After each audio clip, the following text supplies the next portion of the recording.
Selamat pagi anak-anak. Assalamualaikum warahmatullahi wabarakatuh. Hari ini hari Jumat jam 7 kita mempunyai jadwal mata pelajaran prakarya. Selamat bergabung dengan saya Bu Kusnun. Di sini kita masih belajar mengenai pengolahan bahan pangan, serealia, kacang-kacangan, umbi-umbian menjadi makanan. Nah, sebelum kita mulai pelajaran hari ini, kita berdoa terlebih dahulu. Semoga ilmu yang kita dapat, yang kita pelajari hari ini bermanfaat, berguna untuk kalian, untuk masyarakat sekitar. Yuk kita berdoa. Berdoa dimulai.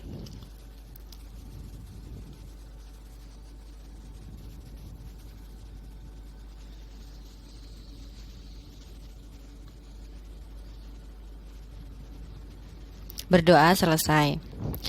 Kemarin anak-anak Bu Kusnul sudah ngecek tugas kalian. Ada beberapa dari kalian yang kebanyakan menjawab betul. Pertanyaannya apa kemarin kita? Kita review pelajaran yang kemarin dulu. Iya, serealia kan ya. Bu Kusnul membahas tentang mengenai serealia dan macam-macam dari serealia. Nah, sekarang kita pelajari lebih lanjut. Apa sih itu serealia?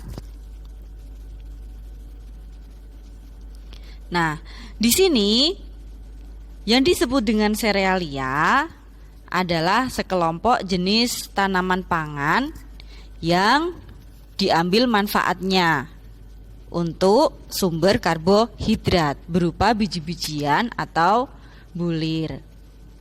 Apa saja yang termasuk ke dalam jenis serealia? Yang pertama adalah padi. Padi dalam bahasa Latinnya yaitu Orisa sativa. Saya yakin kalian semua pasti sudah pernah atau hampir semua menjumpai tanaman padi. Karena tanaman padi ini adalah tanaman yang memang dibudidayakan dan sebagai makanan pokok dari masyarakat Indonesia. Jadi tanaman padi ini merupakan golongan kerabat dari rumput-rumputan yang berakar serabut, yang berbatang berbuku, berongga, membentuk rangkaian daun sebagai penopang daun, di mana bulir padi terdapat pada malai dimiliki oleh pada anakan padi yang memiliki warna hijau muda hingga hijau tua. Ya, itu padi ya. Sekarang jagung. Kalau jagung sendiri kalian juga pasti mengetahui ya jagung itu seperti apa. Bahasa Latin dari jagung yaitu ziamas.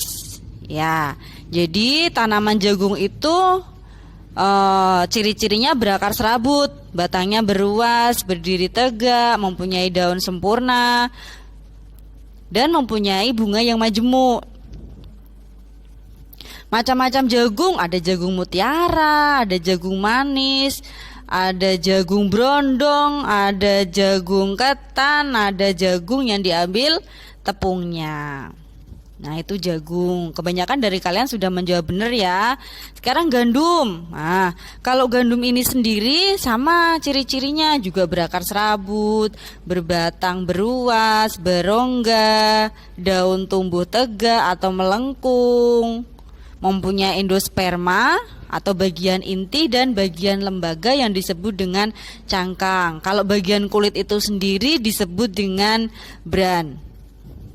Tanaman gandum ini ya kaya banget dengan kaya dengan nutrisi, sama seperti padi dan jagung. Semua biji-bijian yang berasal dari sereal ya mempunyai banyak manfaat. Ada protein, ada vitamin B1, B2, B3, B6, ada asam folat, ada magnesium, ada fosfor, ada seng, mangan, ada vitamin E, zat besi, lemak, dan tidak mengandung kolesterol, cuman mengandung banyak karbohidrat yang berfungsi untuk menyimpan energi.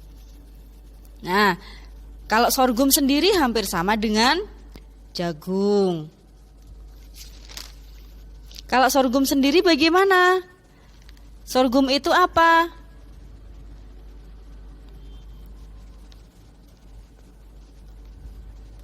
Sorghum itu tergolong ke dalam famili Poaceae.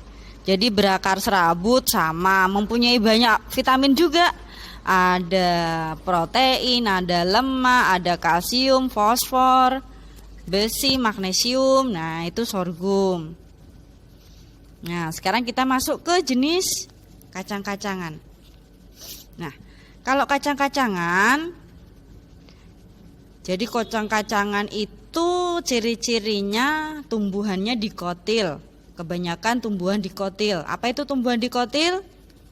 Ya, betul. Jadi dikotil itu biji yang mempunyai dua keping. Jadi biji yang dibelah mempunyai dua keping. Nah, itu dikotil. Memiliki ukuran relatif besar, mengandung banyak protein, ada karbohidrat, ada folat dan zat besi. Untuk jenis kacang-kacangan, di sini ada kacang tanah yang bahasa Latinnya disebut dengan Arasis hypogea. Jadi untuk kacang tanah ini banyak sekali kita jumpai di wilayah Indonesia. Jadi tanaman terpenting kedua jenis kacang-kacangan setelah kacang kedelai. Kalau kacang tanah saya yakin kalian pasti sudah semuanya mengetahui kacang tanah. Selain kacang tanah ada kacang hijau. Nah, berarti kalau kalian kemarin menjawab kacang hijau berarti kebanyakan benar, yang termasuk dalam jenis kacang-kacangan. Untuk jenis kacang-kacangan yang kacang hijau ini merupakan tanaman palawija terpenting ketiga setelah tanaman kedelai dan kacang tanah. Jadi kacang hijau ini merupakan sumber nabati hayati tertinggi jenis suku polong-polongan. Untuk pembudidayaan kacang hijau memerlukan pemeliharaan yang insentif. Jadi untuk menghasilkan kacang hijau yang berkualitas dan bermutu baik. Ini kacang hijau. Nah, kalau kedelai itu warnanya agak krim ke kuning-kuningan, ada warna kecampur putih. Banyak sekali manfaat dari kacang kedelai ini, ada mengandung vitamin B, zat besi, asam folat, kalsium, potasium dan serat. Jadi bagi kalian yang suka makan kacang-kacangan, terutama kacang tanah, kacang hijau, kacang kedelai, nah di situ sudah ada vitamin, protein yang lengkap sehingga bagus sekali dikonsumsi untuk kalian yang masih dalam masa pertumbuhan dan bagi kita yang fungsinya untuk mengganti sel-sel atau saraf yang sudah mulai rusak. Nah, selain kacang-kacangan yaitu umbi-umbian. Kalau umbi-umbian jenis macamnya yaitu yang pertama ada ubi jalar. Ubi jalar itu kalau dalam bahasa kita namanya telo rambat. Ubi yang menjalar. Telo rambat.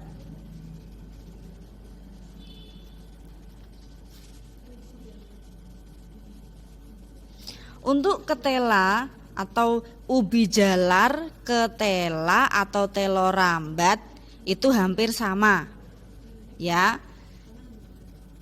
Diperhatikan ubi jalar, telo rambat atau ketela itu hampir sama.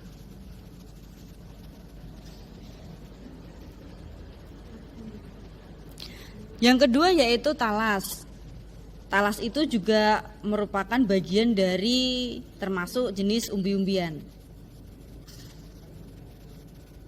Talas juga mengandung banyak karbohidrat, tinggi protein, lemak, vitamin, dan banyak sekali dibudidayakan di Indonesia. Singkong. Singkong atau disebut dengan ketela pohon. Ya, atau ubi pohon. Jadi nanti kalau sudah menyebutkan ketela pohon, jangan lagi menyebutkan ubi pohon, itu sama. Nah, singkong. Singkong sendiri yaitu tanaman yang sangat populer, yang sangat familiar, yang sering kita lihat, sering dibudidayakan di wilayah sekitar kita, dan mudah sekali dijumpai manfaatnya banyak karena selain mengandung banyak karbohidrat, singkong sendiri itu merupakan makanan di mana makanan ini adalah makanan yang 90% khasiatnya untuk mencegah kanker. Sehingga disarankan untuk kita untuk memakan jenis tanaman umbi-umbian seperti ubi jalar, talas, singkong maupun kentang. Untuk kentang sendiri saya yakin juga kalian sudah mengetahui karena semua yang saya sebutkan mulai dari umbi-umbian, mulai dari kacang-kacangan, mulai dari serealia semua kita jumpai dan insya Allah sering kita makan juga untuk memanfaatkan di sekitar kita.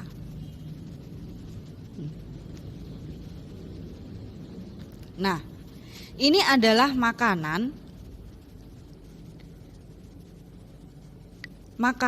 yang dibuat apa ini namanya ini? Iya betul, ini adalah nasi jagung.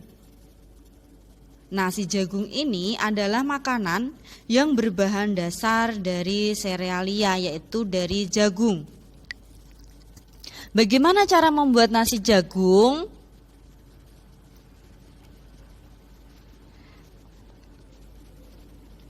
Untuk membuat nasi jagung itu sendiri berbahan dasar dari jagung. Sebelumnya jagung itu direndam, lalu diseleb, diambil tepungnya, lalu dikukus, lalu habis itu dikasih air hangat, terus dikukus untuk yang kedua kalinya.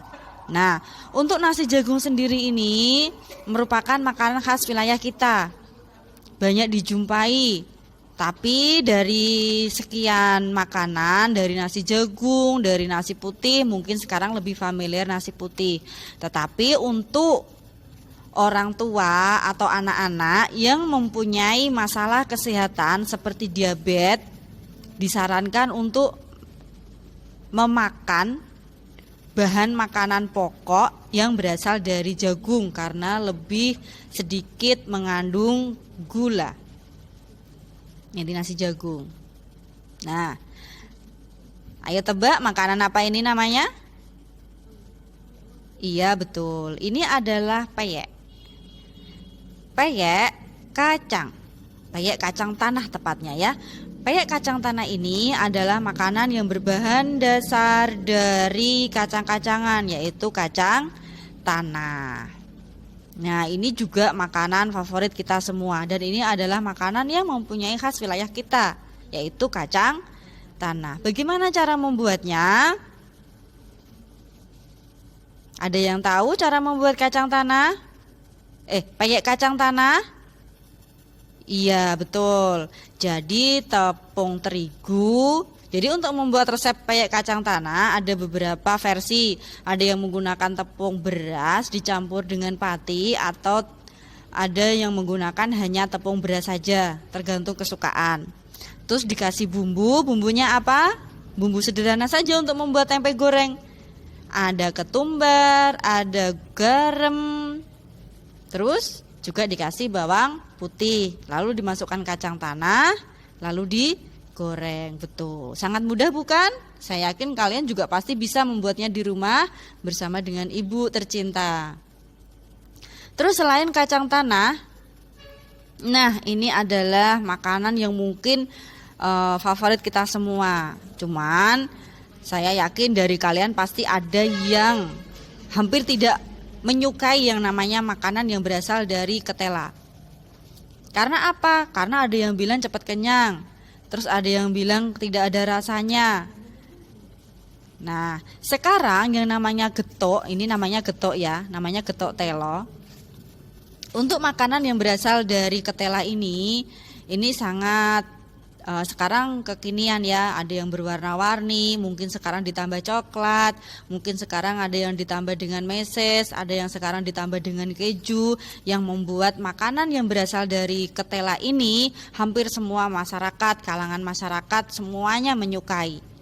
Nah, bagaimana cara membuat getuk telo? Iya, bagus sekali, betul. Nah, untuk tugas selanjutnya adalah nanti kalian jangan lupa untuk memasukkan resep makanan, semua makanan yang berasal dari kacang-kacangan, dari serealia, atau dari umbi-umbian. Kalau di sini Ibu menyebutkan ketela pohon, nah sekarang kalian selanjutnya adalah bagaimana cara membuat ketela pohon, bagaimana cara mengolah makanan dari ketela pohon.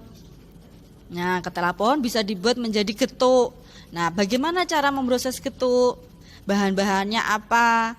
Alatnya apa? Bagaimana cara membuatnya? Nah, itu PR-nya ya. Nah, silahkan setelah itu kalian submit. Jangan lupa absen di depan, karena absen kalian penting untuk kehadiran kita. Dan presentasi merupakan hal yang terpenting untuk kehadiran dalam masa daring ini. Nah ya, silahkan dikerjakan, jangan lupa disubmit. Saya tunggu sampai jam 9 malam. Jangan lupa untuk mengakhiri pelajaran hari ini, kita berdoa terlebih dahulu, semoga ilmunya bermanfaat. Pesannya Bu Kusnun di rumah, membantu orang tua, hormati orang tua, dan kerukunan dalam umat beragama. Jangan lupa gunakan teknologi tepat guna. Terima kasih, kita berdoa terlebih dahulu.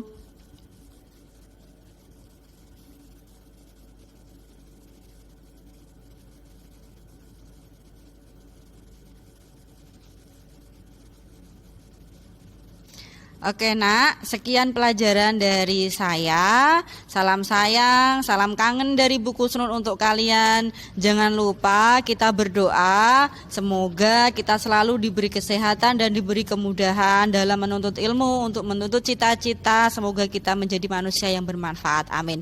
Selamat belajar, selalu semangat. Terima kasih. Wassalamualaikum warahmatullahi wabarakatuh.